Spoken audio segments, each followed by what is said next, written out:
오촌TV 1429회 지만은 박사가 쓴 김일성을 13회 KO시킨 대영웅을 만나겠습니다. 현대사의 주역은 전두환, 김일성을 13회 KO시킨 대영웅. 극지만은 박사의 메시지. 거몽을 비난하며 먹고 사는 잡목들. 며칠 전 12.12 영화로 제작했다는 뉴스를 보았다. 스쳐가는 몇 개의 컷을 보니 전두환을 악마로 희화화한 영화 정도로 인식됐다. 이제까지 전라도를 중심으로 한 남발들은 문재인, 노무현, 이재명을 위시하여 전두환 이름을 땅에 새겨놓고 쿵쿵 발로 짓밟기도 했고, 전두환 조형물을 만들어 놓고 입을 찢고 눈을 후벼 파고 머리를 조가내고 발길질 연습을 했다. 이제는 5.18과 전두환과 아무런 관계가 없다는 것이 사실로 확인돼 가자 12.12를 새로운 소재로 지정하고 또다시 정오심을 불출하려는 모양이다. 한 공간에는 전두환이 육군 사격관 학교를 입학해서부터 대통령이 끝날 때까지 객관적 족적을 기록해 놓고, 다른 한 공간에는 그를 정오하면서 스스로를 인격 파탄자로 타락한 인간들 하나하나에 대한 족적을 기록해 보자. 배움으로 보나 인격적으로 보나 비교조차 할 수 없는 바퀴벌레들이 울글거리는 모습이 보일 것이다. 당신이 전두환보다 무엇이 잘났는지 일거해 보라. 영화 12.12는 보지 않아도 화려한 휴가처럼 황당한 수준으로 왜곡되어 있을 것이다. 대한민국에서 11.6, 12.12, 5.18과 전두환을 수사기록 18만 쪽을 가지고 21년 동안 연구한 사람은 오로지 필자 한 사람뿐이다. 따라서 수사기록으로 쓰지 않은 작품들은 부정확할 수밖에 없다. 필자는 이제까지 나온 보도들이나 작품 중 왜곡되지 않은 작품을 단 한 개도 만나보지 못했다.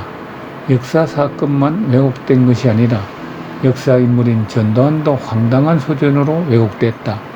수사기록에 나타난 전두환은 대통령이 될 수 있는 학습으로 내공을 쌓은 출중한 인물이고, 이타심과 공인의 자세와 호연지기와 의협심이 충만한 세계적 수준의 거목이었다.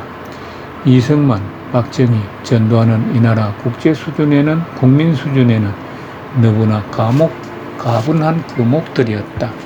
A학점을 맞는 사람은 많은 노력을 한다. 하지만 C학점을 맞는 사람은 A학점을 받기 위해 노력하는 것이 아니라 A학점을 받은 사람을 헐뜯는다. 열등생일수록 우등생보다 더 잘난 체를 한다. 바로 이 C학점을 받은 사람이 김일성이고, 김일성을 교주로 모시는 전라도 중심의 남발들이다.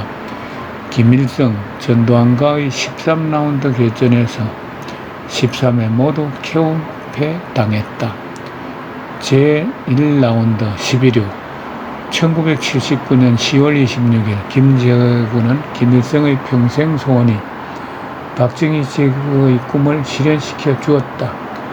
권력이 일거에 사라진 전국이 무정부 상태로 치닫기를 간절히 바라고 있었는데, 바로 그날 밤 전두환이라는 이승 장군이 혜성과 같이 등장해 김재규를 전격 구속했다. 전두환이 갑자기 김일성의 주적으로 등장한 것이다. 제2라운드 12.12 박정희 대통령 시해 현장에 함께 있었던 정성화는 12.6 밤의 4시간 동안 김재규의 뜻에 따라 김재규와 자신의 본명을 숨기고 비상국무회에서 계엄사령관으로 임명됐다. 이후 12.12까지 47일 동안 자신에 대한 전두환의 수사를 방해하고 정치 현장에 간섭하고 김재규를 살려내려고 많은 무리를 일으켰다. 이로 인해 전국이 불안해지고 있을 때 전두환의 정성화를 살인 방조 혐의로 구속시켰다. 사성 장군의 계엄사령관이라는 직책과 사업 처리 수장인 이성 장군 사이의 충돌이었다. 군의 여론은 전두환 편이었다. 12.12는 자신의 몸을 던지는 살신 성인의 본복이었다. 여기까지의 결단에 의해 어지러운 질서가 점차 회복되면서 사회와 군 내부 여론은 전두환을 연호했다. 이로써 1980년 9월 1일 전두환은 주위에 포진한 선후배들과 여론에 의해 대통령으로 추대되었다. 열광적인 추대를 받아 대통령이 된 사람은 이제까지 전두환이 유일했다. 제3라운드 5.17 1980년 4월 3일부터 5월 17일까지 45일 동안은 김대중의 정국이었다. 학생 시위로 전국을 마비시켰고 5월 15일에는 서울역 10만 학생 시위가 국가 전복을 위협했다. 이에 기세를 얻은 김대중은 최규하 정부를 상대로 선전포고를 했다. 5.19까지 내각을 해산하고 계엄을 철폐하지 않으면 5월 22일을 기해 전국 폭동을 일으켜 국가를 되었겠다고 선전포고를 한 것이다. 주영복 국방장관은 5월 17일 전국 지휘관회의를 열어 계엄력을 확대 강화할 것을 최규하 대통령에 건의했다. 이에 전두환은 그동안 조사했던 김대주의 혁명내각 요원 24명을 전격 체포하여 김대중 내란 음모를 일망타진했다. 김대중의 국가전복 계획이 무산되자 그동안 김대중이 선언한 전국 폭동을 주도하기 위해 광주에 끌어모았던 600명의 북특수군을 풀어 5.18 게릴라 작전을 수행한 것이다. 5월 16일의 김대중 선전포고는 이미 북계의 5.18 작전을 염두에 둔 것이었다는 생각이 든다. 5.18을 진압한 군사작전은 순전히 계엄사령관을 정점으로 한 작전 지휘관들에 의해 수행됐고 이 작전은 많은 허점이 있었지만 미국이 극찬을 했을 만큼 광주 시민의 생명과 재산을 최대한으로 보호한 성공적 작전이었다. 전두환은 5.18에 전혀 간섭할 수 있는 위치에 있지 않았다. 전두환이 5.18을 진압시켰다는 주장은 군을 전혀 알지 못하는 선동군들의 요술이다. 제4라운드 김대중은 5.18 배후 조종자로 무기징역에 처해 1980년 5월 17일 김대중이 혁명내각 명단을 작성하여 전국 학생 시위를 주도한 사실을 밝혀냈다. 김대중이 광주에서 발생한 시위를 위해 공작금을 보냈고 신부, 가톨릭 농민의 복학생들을 동원해 폭동을 배후에 조종했다는 사실을 밝혀내고 기소했다. 제5라운드 김대중이 1972년 일본에서 반국가단체 한민통을 구성한 사실을 밝혀내 사형 선고. 김대중은 박정희 유신 시대인 1972년 미국과 일본을 다니면서 한국의 군사 원조를 차단시켜야 한다는 주장을 폈다. 이어서 미국과 일본에서 국대의 베트콩과 각동이 등과 함께 반국가 단체인 한민통을 구성했다. 전두환은 이 사실을 밝혀 사형 선고를 이끌어냈다. 이로써 김대중을 남조선 꼭두각시 대통령으로 세우려 했던 김일성의 꿈이 사라졌다. 눈이 뒤집혀진 김일성은 이후 전두환 암살에 올인했다.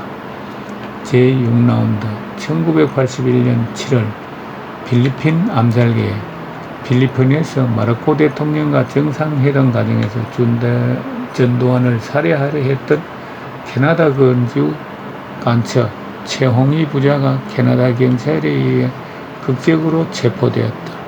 제7라운드 1982년 8월 아프리카 가봉 암살기에 아프리카 가봉을 방문 중인 전두환을 암살하려고 암살범 일당이 접근하다 교통사고로 뜰을 이루지 못했다.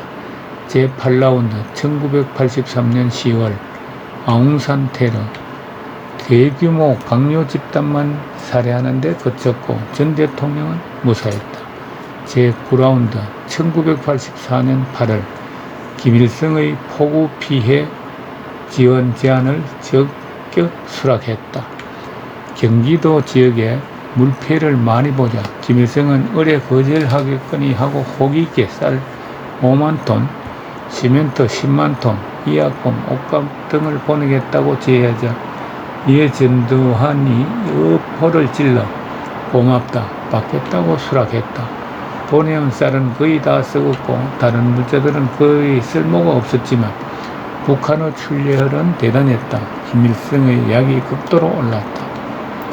제10라운드 1986년 4월 김일성이 시도한 서울 수공용 금강산댐 건축 무령화 1986년 아시안게임을 서울에서 성공적으로 치러 한국의 브랜드 가치가 상승하자 김일성은 1988년에 열릴 올림픽 대회를 방해하기 위해 소형강댐 저수량 29억 톤의 6, 7배나 되는 저수량 200톤의 규모의 금강산 댐을 건설했다.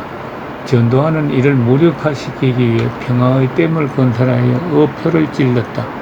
김일성이 또 케어패를 당한 것이다. 제11라운드 1987년 11월 칼 858기 폭파 행위가 김일성 소행임을 밝혀내 북괴를 테러 지원국으로 지정케 했다. 1987년 11월 김현희를 도구로 칼 858기를 공중 폭파시켜 한국에 선수를 보내면 위험하다는 국제여론을 일으키려 했지만 전두환의 진두 추적과 숨막히는 외교전으로 실패했다. 북한은 미국에 의해 테러 지원국으로 지정당하는 수모를 겪었다. 제12라운드 1988년 9월 국제올림픽 역사상 최대 규모 최대 참전국의 참여로 한국 브랜드 가치 급상승 참가국 160개국 선수 규모 13,304명 국제올림픽 탄생 이후 최대 규모였으며 이 기록은 지금까지도 깨지지 않고 있다. 김일성의 온갖 건질 방해에도 불구하고 김일성의 꾀로는 전두환의 꾀를 당할 수 없었다. 이로써 북한과 남한의 위상은 천지 차이로 벌어지게 되었다. 제13라운드 고3 시대를 극복하고 세계 최고의 경제 성장력 기록을 세웠다.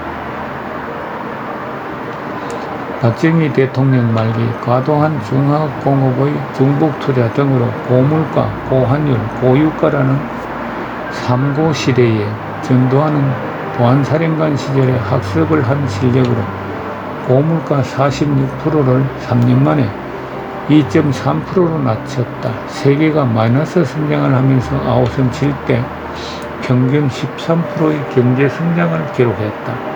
미국의 레이건 대통령이 1990년에 메이드 인 USA라는 트레이드 마크를 포기하고 기계공업에서 ITBT로 산업의 방향을 선회한 데 반해 전두환은 1982년부터 전자산업, IT 산업을 중흥시켜 오늘날의 반도체, TV, 핸드폰 사업을 선도했다.